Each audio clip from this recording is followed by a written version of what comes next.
It's been a while. I have to tell you before you start, I usually try to hit for 3 minutes. Today's will be much longer than 3 minutes. As 2016 was coming to a close and 2017 was coming in, a lot of people went through saying how they hoped that 2017 would be a better year. And I just thought I had to share. 2016 was a tumultuous year for me. There were ups and there were downs. And I guess my whole point is, in Philippians 4:5, Paul says that in everything give thanks. Let's give thanks for the rough times. Give thanks for the good times. And not that you can't appreciate the good times unless you have some bad times. I don't believe that. But I do believe that the bad times shape us.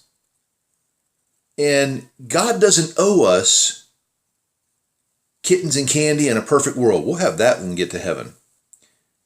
And Solomon says our life's going to be a struggle. So I want to share mine.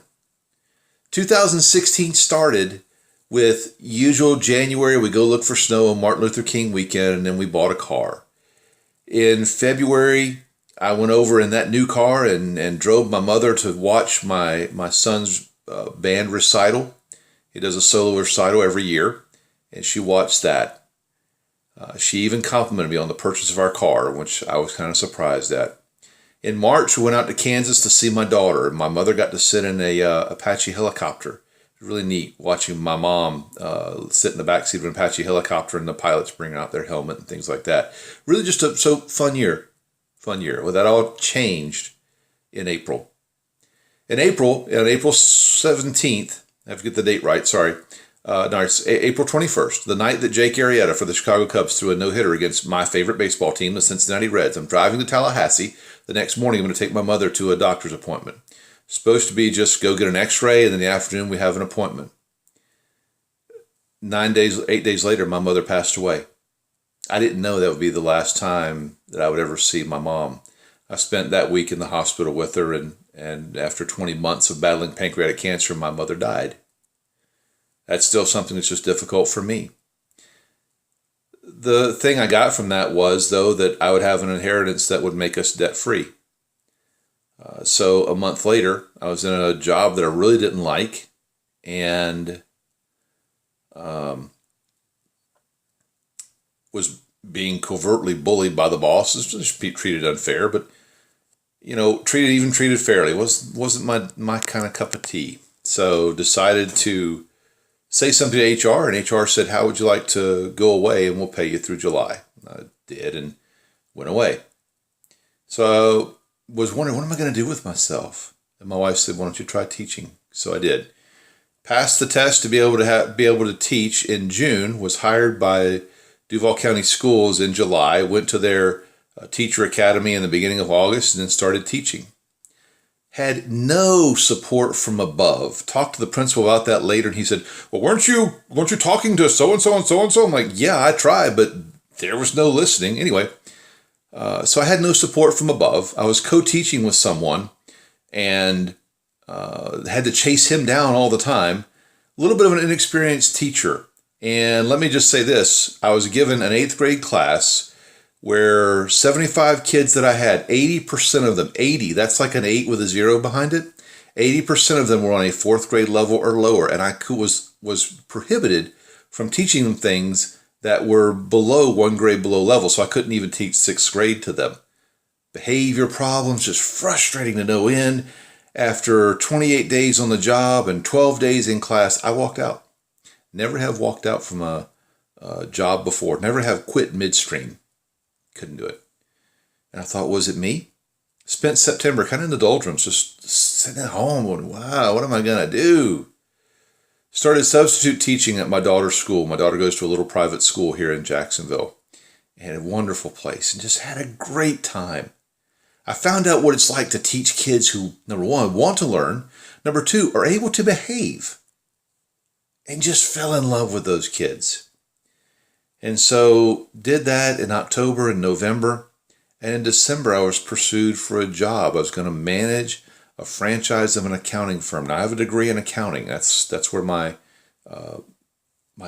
first degree is, my bachelor's degree. And so I said, okay, well, need something that's full-time employment. So let's go do that.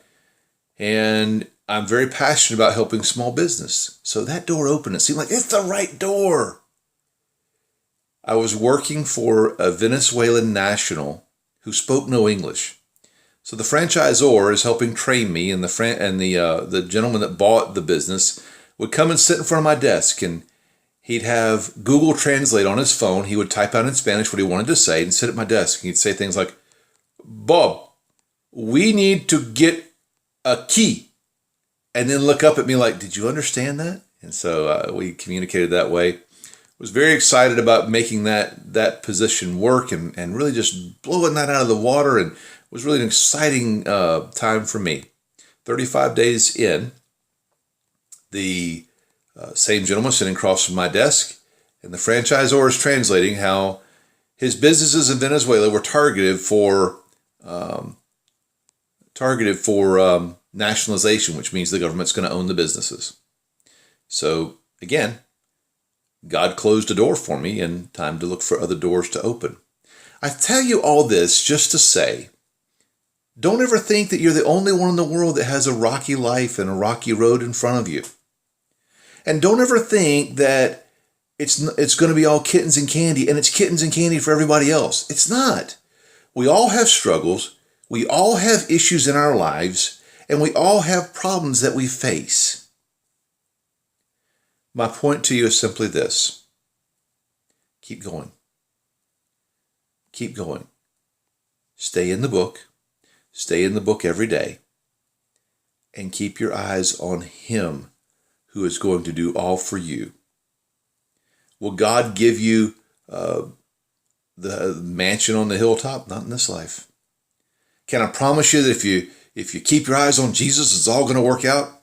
No. Read Hebrews 11, 34b through 40 and others.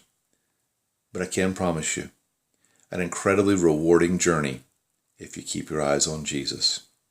I hope you've enjoyed me just kind of catching you up on what 2016 was like for me. Oh, by the way, didn't tell you this. Forgot this one. I don't feel like remaking the video. So in July, I broke a rib. Could not even sleep in bed for 3 weeks. I spent 3 weeks in a recliner. And but from that, it's a long story. I won't bore you with it. But we found a house that we've just fallen in love with, and the Lord provided us a new house.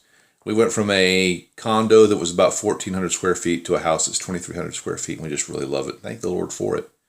So my point is, there's some bumps in the road, and there have been some joyous experiences. I like them both. I enjoy this thing that we call life. Do I get frustrated sometimes? Yes, and I'm sure you do too.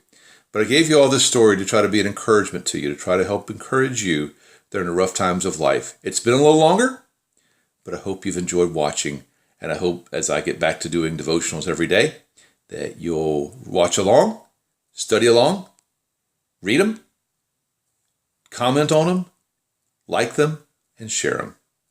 We'll see you later.